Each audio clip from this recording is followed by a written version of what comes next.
But we begin with major developments in the Hillary Clinton email scandal. Intelligence sources tell Fox News the FBI is now expanding its investigation to include possible violations of the U.S. Criminal Code. Welcome to Happening Now. I'm John Scott. And I'm Patty Ann Brown, in for Jenna Lee. The new phase of the investigation could be focusing on whether anyone made false or misleading statements to federal agents about Mrs. Clinton's emails. It also comes as the former Secretary of State is trying to put all these questions to rest with the Iowa caucuses less than 3 months away. Chris Wallace is the anchor of Fox News Sunday. Bernie Sanders, Chris, might be tired of hearing about Mrs. Clinton's emails, but the FBI apparently is not. Well, that's right. And at a time when Hillary Clinton seems to be soaring in the polls, got past the Benghazi committee, Joe Biden isn't running. This is the big obstacle that is still out there between Hillary Clinton and the Democratic nomination, and it's a pretty big one, the FBI investigation. Now, it's just an investigation at this point, but, you know, there are a lot of things a politician can control. They can't control an investigation by the FBI, and if they're not wrapping up the investigation, but rather, as these new reports say, expanding the investigation, that is potentially very troubling news for Hillary Clinton. And it could touch on Mrs. Clinton as well as her staff. Obviously, some staffers have taken the fifth so far in some of the testimony about what's happened here. Well, just as I understand it, just one person who was a technician that helped put in their server. One staffer. But yeah, it certainly is a serious question, and the fact that they are continuing this investigation and, as you say, broadening it, certainly raises questions. And as I say, there are a lot of things a politician can control. They can't control an FBI investigation.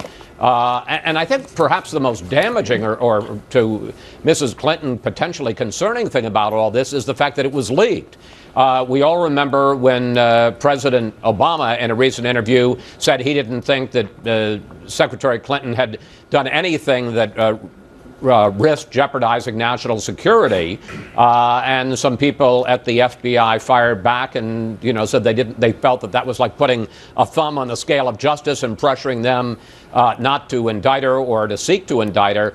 The fact that this investigation is continuing and that people are talking about it to reporters is an indication they're not going to get rushed around by this, and they're going to take their time, they're going to do it fully, and they will report, whether it's officially through channels or through leaks, what it is they find, if anything. We are now less than a year away from the 2016 elections. It is often said that really voters are just now starting to pay attention to the issues.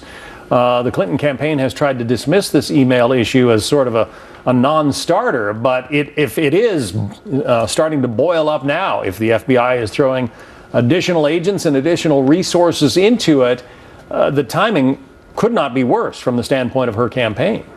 Well, yeah. I mean, the one difference between this, for instance, and the Benghazi hearing and scandal is that she was sort of forced to answer those questions. You know how Secretary Clinton and her campaign will respond to this, which is to say, it's an issue under investigation. We really can't comment on it.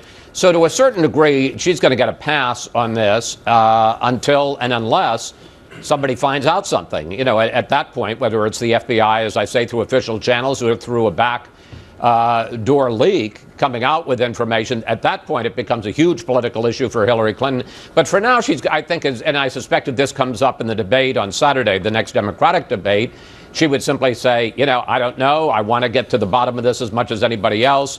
And there's not much, a whole lot that anybody can say about it. All right. Chris Wallace. Chris, good to see you.